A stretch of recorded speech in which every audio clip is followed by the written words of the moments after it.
시청자 여러분 안녕하십니까. 이제 벌써 13일 새벽 2시가 다 돼가고 있는데요.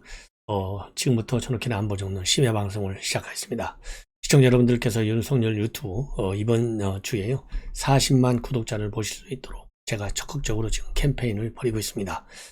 제 방송을 좋아하시는 여러분들께서 정권 교체에 크게 기여하는 인력을 담당한다, 이런 사명감을 가지고 윤석열 유튜브 적극적으로 구독을 눌러주시면 좋겠습니다. 제 방송 설명란 제목 바로 밑에요 링크가 걸려 있어요. 많이 좀 눌러주십시오. 자, 그리고 실제로도 또 많이 시청하시고 좋아요도 눌러주시면 윤석열 후보에게 큰 힘이 될 것 같습니다. 자, 오늘 하루 종일 말이죠. 이재명 변호사비 대납 의혹을 처음으로 제보한 이병철 씨가 극단적 선택을 하는 그런 안타까운 이런 상황이 발생했습니다. 자, 그래서 오늘 많은 뉴스가 쏟아져 나왔는데요. 저도 여러분께 보도해 드렸고, 이번 시간에는 과연 그 녹취록 내용이 뭔지, 그러니까 이태영 변호사한테 현금 3억 원, 그리고 이 CB 주식 한 20여 원 주기로 했다, 이 내용이거든요. 그래서 이 내용이 중앙일보가 그동안에 단독 보도를 많이 했는데 3번에 걸친 녹취록으로 되어 있고, 추가적인 녹취록을 이번에 그야말로 생명을 끊은 이병철 씨가 가지고 있어서 이 캐시언에서는 추가적으로 폭로할 계획이었는데 일단 이게 좀 스톱이 된 상태다, 이러한 입장을 밝혔고, 또 그동안에 조사 과정에서 많은 민주당 이재명 측으로부터 압박을 받았다, 이런 것들이 유족의 기자회견을 통해서 밝혀졌어요. 자, 그렇기 때문에 이 사건을 가지고 오늘 우리 국민의힘 의원들인 대검에 가가지고 김호수 총장 면담을 요청했는데요. 코로나를 핑계대고 아예 얼굴을 드러내지 않았어요. 그래서 우리 국민의힘 의원들이 연좌 동성도 하고 사퇴를 촉구하는 그런 입장문도 발표했습니다. 자, 그래서 이 내용 먼저 말씀을 드리겠는데요. 우선 이 녹취록, 3번에 걸친 녹취록으로 되어 있는데 3차 녹취록을 보면 우선 이번에 숨진 이병철 씨, 그 다음에 이태영 변호사, 그 다음에 이병철 씨의 지인으로 이 이태영 변호사를 소개한 지인 A씨, 이 3명이 직접 대화하는 분량의 그런 녹취록입니다. 40분짜리. 이 녹취록에서 말이죠, 이병철 씨는, 이번에 생명을 거둔 이병철 씨는 이태영 변호사한테 친구인 중소기업 사장의 분식회계와 같은 경영비리 사건, 이 수임료를 물었어요. 물으면서 이재명 지사에게 변호사비를 얼마나 받았는지 잘 들었기 때문에 이미 마음의 준비를 하고 있다. 왜냐면 20억 원 주식에다가 3억 받은 거 알고 있으니까. 그러면서 이재명 후보한테 이 변호사가 수임료로 주식 20억 원과 현금 3억 원을 받지 않았느냐, 이렇게 구체적으로 특정을 합니다. 그렇지만은 이태형 변호사는요, 이재명 지사 이 변호사비에 대해서 언급을 구체적으로 안 해요. 그러면서 기본 착수금이 5천만 원, 그 다음에 이 불구속 성공 보수는 3억 원이다, 이렇게만 딱 얘기하고 맙니다. 그리고 또 1차 녹취록에서는요, 이병철 씨가 이태형 변호사한테 전화를 해가지고요, 같은 사건 수임료를 상담을 합니다. 그러면서 이재명 지사에 대한 변호사비가 25억 원이다, 이렇게 먼저 언급을 합니다. 그럼에도 불구하고 이태형 변호사는요, 잠깐만, 25억이 뭐라고요? 이렇게 되물어요. 그러니까 이병철 이번에 목숨을 끊은 사람이 이재명 후보 사건을 설명하니까 네네라고만 얘기를 합니다. 네네라고 하는 것은 거의 알아들었다, 거의 맞다, 이런 긍정적 얘기가 아니겠습니까? 그리고 2차 녹취록에서는 뭐라고 얘기가 나오느냐면, 이 이병철 씨가 이태영 변호사의 현금과 주식 20억 원을 얘기하니까 이 지인 A씨가 말이죠, 또 원래 저한테만 얘기한 건데 그게 알려지면 나중에 말할 사람이 저밖에 없지 않나, 그러면 나중에 저한테 얘기를 안 하죠, 이렇게 하면서 항의하는 내용이 담겨져 있어요. 자, 이걸 보면 당연히 이거 현금 3억 플러스 20억, 이게 거의 기정사실로 되잖아요.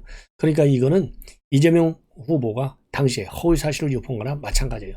그래서 이 캐시언에서는 허위사실 유포 혐의로 말하자면 고발을 하게 되는 겁니다. 그리고 이 고발 사건은요, 지금 이재명이의 중앙대 후배인 신성식 검사장이 있는 수원지검에서 수사를 하고 있어요. 이게 왜 그럼 수원으로 날아갔느냐? 바로 박범계 고등학교 후배인 이정수 서울중앙지검장이 수사를 하다가 이거를 갖다가 수원지검으로 넘겼어요. 이 얘기는 뭐예요? 적당히 알아서 챙기라는 것밖에 더 되겠습니까? 그래서 지금 문제가 되는 겁니다. 예. 그래서 이제 오늘 결국은 이제 국민의힘 의원들 한 20여 명이 대검 청사를 항의 방문했는데요. 연좌 시위까지 벌였고 간접살인 철저히 수사하라 피켓도 들고 또 이 김기현 원내대표 말하자면 이재명 후보에게도 조폭의 그림자도 모자라서 이제는 죽음의 그림자마저 짙게 드리워졌다. 전과 사범의 자격미달 이재명 후보를 대통령 만들기 위해서 얼마나 무고한 희생이 따라야 하느냐. 그러면서 영화 아수라의 현실판을 보는 것 같다. 검찰은 이 죽음에 대해서 간접살인 책임을 져야 마땅하다. 이러한 비판문을 입장문을 내면서 연담을 요청했습니다.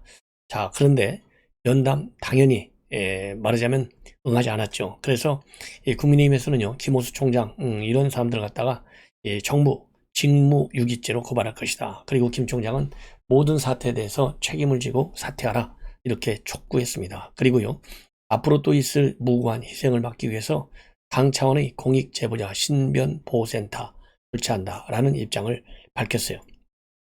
그리고 대장동 관련 업무를 담당했던 사람들 중에서 이제 생명을 유지한 사람은 2명밖에 안 남았고 당국은 이 2명에 대해서 신변안전을 반드시 보장하라 이렇게 주장을 하고 있습니다. 주장했습니다.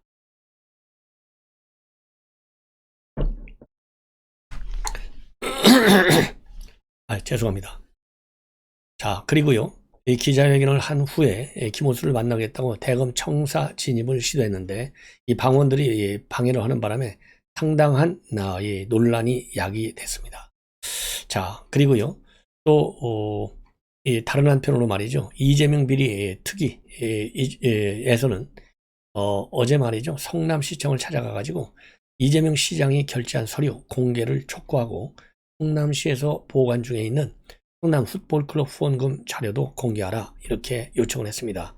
자, 그러면서요, 대장동 사건과 관련해서 이정수 서울중앙지검 직접 책임을 져야 한다. 변호사비 대납 사건과 관련해서는 이재명 후보의 대학 직속 후배인 신성식 수원지검장이 책임을 통감하라. 그리고 이 사건의 중요성을 감안해서 수사 피의자와 사건 관계자의 인권을 보호하지 못한 박범계 장관은 그에 상응하는 책임을 지고 국민에게 사죄하라. 이러한 촉구 입장문을 내놨습니다. 자, 참고적으로 말이죠, 이병철 씨는 지난 11월 달에 참고인 신문으로 한 차례 조사를 받은 바 있습니다. 자, 그리고요, 이재명 변호사비 이 대납과 관련해 가지고 제가 보기에는요, 우리 지금 이제 정치권에서는 물론이고 언론에서도 대대적으로 이 합당한 수사지만은요, 지금 이제 대선이 2달밖에 남지 않았는데 수원지검에서 대충 깔아뭉개고 있어요. 이거 조속한 수사 결과 발표를 더욱더 압박을 해야 되겠다, 이런 주장을 저는 하고 싶습니다. 자, 이번에는요, 두 번째 뉴스는 여러분들 그동안에요, 이 김건희 씨를 비판하는 이런 현수막과 관련해서 이것은 직접 후보와 관련된 것이 아니고 후보 가족 배우자와 관련된 것이기 때문에 현행법 적용을 받지 않아서 불법이 아니다, 이렇게 선관위가 이 민주당 측의 입장을 유권 해석을 전달한 것으로 알려지고 있는데요. 오늘 정진석 의원이 발표한 바에 따르면은 서면으로 이 선관위로부터 받은 답변 내용입니다. 이러한 말하자면 김건희 씨를 비방하는 현수막 설치, 이거는 공직선거법 위반이다, 이렇게 최종적으로 선관위가 해석을 했습니다. 뭐냐면은요, 지난달에 진보 성향의 시민단체인 개혁과 전환 촛불행동연대, 여기에서요, 지난달에 광화문하고 서울시청 인근 서울 시내 곳곳에 이 김건희 대표의 얼굴을 갖다가 딱 상습 호의 경력자다라는 문구로 가리고 이런 영부인 괜찮습니까? 라는 내용이 담긴 현수막을 설치했어요. 자, 이것과 관련해서 이제 정진석 의원실에서 선관위에 공식 질의를 한 겁니다. 자, 그랬더니 선관위가 이건 불법이다 하면서 그 이유로 이렇게 선관위 입장을 발표하고 있어요. 공직선거법은 선거일 전 180일부터 선거일까지 선거에 영향을 미치게 하기 위한 현수막 등 게시를 금지하고 있다. 해당 단체가 정당의 명칭이나 후보의 성명, 사진 또는 그 명칭, 성명을 유추할 수 있는 내용을 명시했다. 그리고 선거에 영향을 미치게 하기 위해 현수막을 게시하는 경우에는 공직선거법 90조에 위반될 것이다. 그러면서요, 선관위는 이 촛불행동연대 이 시민단체를 대상으로 해서 서면 조치, 즉 공직선거법 준수 촉구를 했다. 이렇게 밝히고 있습니다. 자, 그럼에도 불구하고요, 이런 촛불행동연대에서 이제 구정, 이럴 때 충분히 또 현수막 게시할 가능성이 크지 않습니까? 이럴 경우에 선관위는 고발 조치를 검토할 방침이다. 이렇게 정진석 의원실에서는 밝히고 있습니다. 예. 자, 그래서 말이죠. 이제는 이것이 지금 이제 선관위가 유권에서 불법이라 내렸다 하더라도 시민단체가 이거를 이러한 선관위의 지침대로 따를 것이냐 안 따를 것이냐, 이거는 별도의 문제가 아니겠습니까? 그래서 제가 보기에는요, 우리 김건희 대표에 대한 이런 비방 현수막이 나올 경우에는 우리 야권에서도 이 김혜경 그리고 이재명에 대한, 그러니까 이 선거법의 루포를 잘 우리도 활용해 가지고요, 적극적으로 비방 현수막을 게재해야 되겠다. 예를 들어서 대장동, 그 다음에 이건 이 변호사비 대나무요, 이 현수막 한두 개가 있습니까? 우리가 훨씬 많고, 우리는 팩트를 가지고 비판할 수 있잖아요. 그래서 우리가 이 맞불 이 현수막 작전도 검토해야 되는 것이 아니겠느냐, 이런 생각이 듭니다. 자, 이번에 이제 세 번째 주제는 바로 뭐냐면요, 이 홍준표 의원이 좀 달라지는 것이 아닌가. 이제 은근슬쩍 지금까지 양비론으로 인해서 윤석열 후보에 대해서도 상당한 이 압박과 비판의 이런 활동을 해왔는데요. 오늘 느닷없이 날짜상으로는 어제죠. 느닷없이 입장이 바뀌었어요. 바로 선제 타격과 관련해서 옳은 얘기다, 이렇게 오래간만에 했어요. 자, 그래서 이제 사실상 이제 지지 활동으로 선회하는 것이 아니겠느냐, 조심스럽게 관찰할 수 있을 것 같은데, 제가 보기에는요, 그렇게 홍준표 의원의 성격을 볼 때 느닷없이 방향을 180도 바꾸기는 어려울 것이고, 서서히 바꾸겠다는 신호가 아니겠느냐, 이렇게 해석도 가능하지만 아직은 좀 시기상조가 아닌가, 이런 생각이 들어요. 왜냐하면 이미 저도 여러분께 말씀을 드린 대로 이번 주 중에 윤석열 후보와 그 다음에 홍준표 의원이 만찬을 같이 하는 것으로 비공개리에 이렇게 알려졌지 않습니까? 자, 그런데 이제 벌써 오늘 날이 새면 목요일이잖아요. 그러면 이번 주라고 해봐야 목요일, 금요일 이틀밖에 없어요. 그러면은 제가 보기에 목요일, 금요일, 좀 내일하고 1박 2일 일정으로 좀 PK 지역을 방문하게 돼 있거든요. 그러면 목요일 저녁은 아닌 것 같고, 그러면은 또 토요일 저녁일라나, 아니면 또 오늘 저녁이었나? 하여튼 지금 이제 홍준표 의원 간의 만찬 회동이 임박했거나 아니면 했어요. 이러한 이 만찬 분위기를 감안하고, 그리고 또 시기적으로 지금 마침 북한이 극초음속 미사일 도발을 했고 말이죠. 그리고 이제 선제 타격이라고 하는 이 개념의 이러한 이 인식, 이거에 대해서는 홍준표 의원이 오히려 굉장히 강한 이 보수적 시각, 그 타당성을 소신으로 갖고 있는 분이 바로 홍준표 의원이에요. 그래서 이거는 소신 발언이다. 그러니까 윤석열 후보에 대한 지지 또는 이런 행보의 전환, 이런 걸로 연계시키는 것은 조금 너무 앞서가는 것이 아니냐. 그래서 일단 소신 발언인데요. 그동안에 홍준표 의원이 양변론적 시각에서 윤석열 후보를 계속 비판한 그 기조와 보면 아무리 소신 발언이라 하더라도 상당한 이 정치적인 상징성 있는 발언임에는 틀림이 없다. 이것이 저의 생각입니다. 그럼 구체적으로 이 청문회 홍답 코너에서 얘기한 거예요. 질문이 어떻게 됐냐면, 북한 선제 타격에 대해 어찌 생각하시나요? 윤 후보가 뻔한 보수층 집결 효과로 꺼낸 이야기겠지만은 실제로 선제 타격하고 전쟁으로 이어진다고 옳은 판단일까요? 이렇게 물으니까 뭐라고 대답했냐면, 북한의 핵 미사일 발사가 임박할 땐 선제 타격으로 돌파하는 방법밖에 없다. 우리 쪽으로의 핵 미사일 발사가 임박할 때 선제 타격으로 돌파하는 방법밖에 없고, 감시 우위성이나 정찰 비행으로 그 정황이 확실할 때는 사전에 파악된 북의 핵시설 70여 곳을 사전에 무력화하기 위해 행하는 최후의 결정이다. 선제 타격 순간이 오면 전쟁은 불가피하다. 그렇게 하지 않으면 우리는 핵 공격으로 괴멸된다. 이렇게 해서 윤석열 후보가 어제 밝힌 북한 선제 타격론에 힘을 실어주는 발언입니다. 예. 자, 윤석열 후보는 어제 뭐라고 말했냐면, 신년 기자회견에서요, 마하5 이상의 미사일이 북한에서 오면 거기에 핵을 탑재했다고 했을 때 수도권에 도달해서 대량 살상하는 데 걸리는 시간이 1분 이내다. 요경이 불가능하다. 조짐이 보일 때 킬체인이라고 하는 선제 타격밖에는 막을 방법이 없다. 이렇게 말한 바 있습니다. 자, 이걸 가지고요. 오늘 정치권에서 난리가 났어요. 왜냐면 뭐라고 그러죠? 이재명 후보가 이거 뭐 전쟁광이다. 뭐 여권에서는 난리를 피우고 있어요. 그러나 이게 선제 타격은요.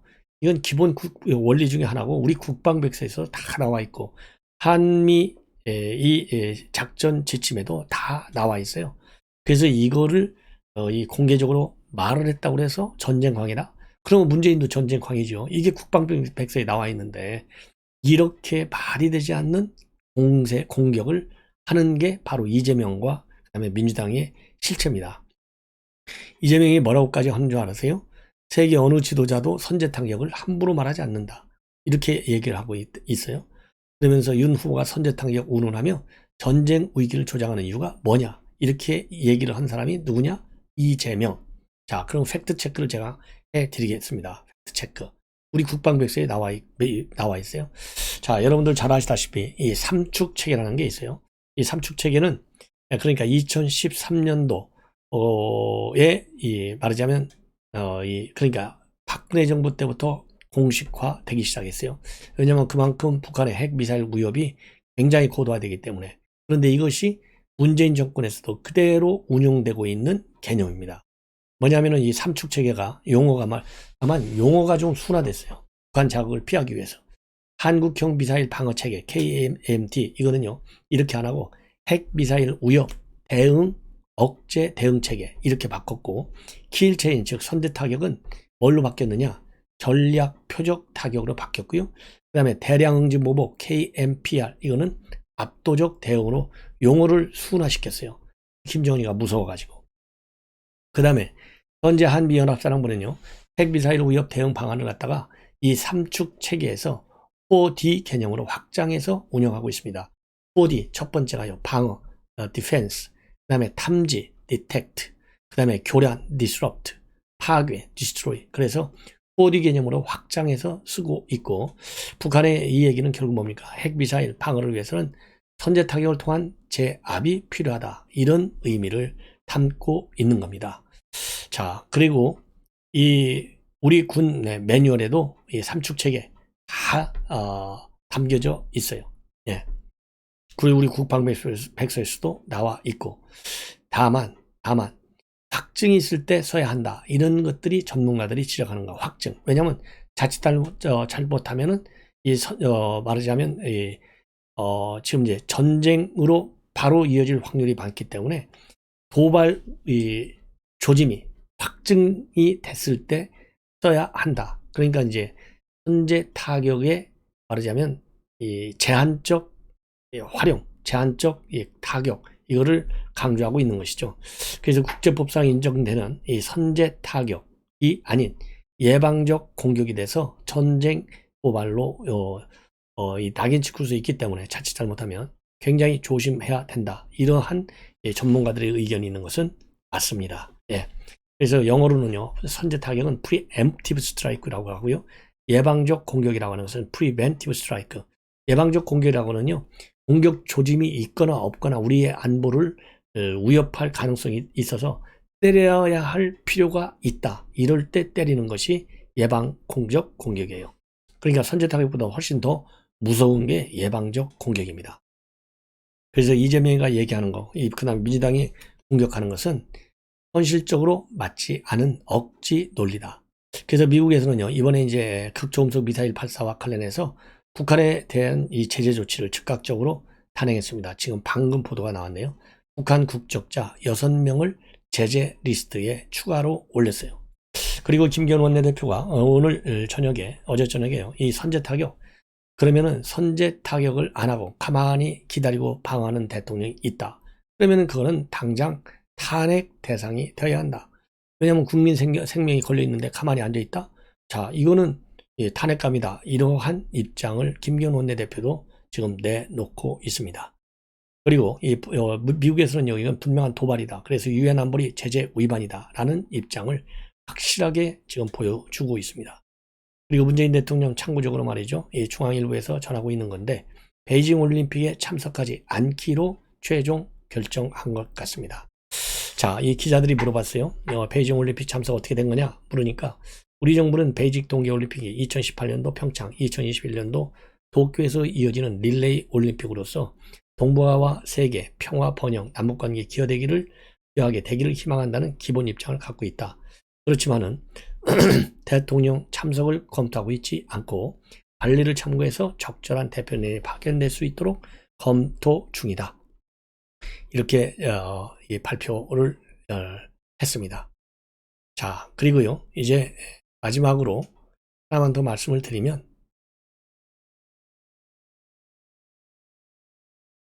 지금 이제 명계남 씨 여러분들 아시죠? 예, 이 명계남 씨가 이재명 지지를 선언했습니다. 바로 뭐냐? 이재명이가 말이죠. 예, 노짱 강인함을 닮았다. 노무현 대통령을 닮은 점이 많다.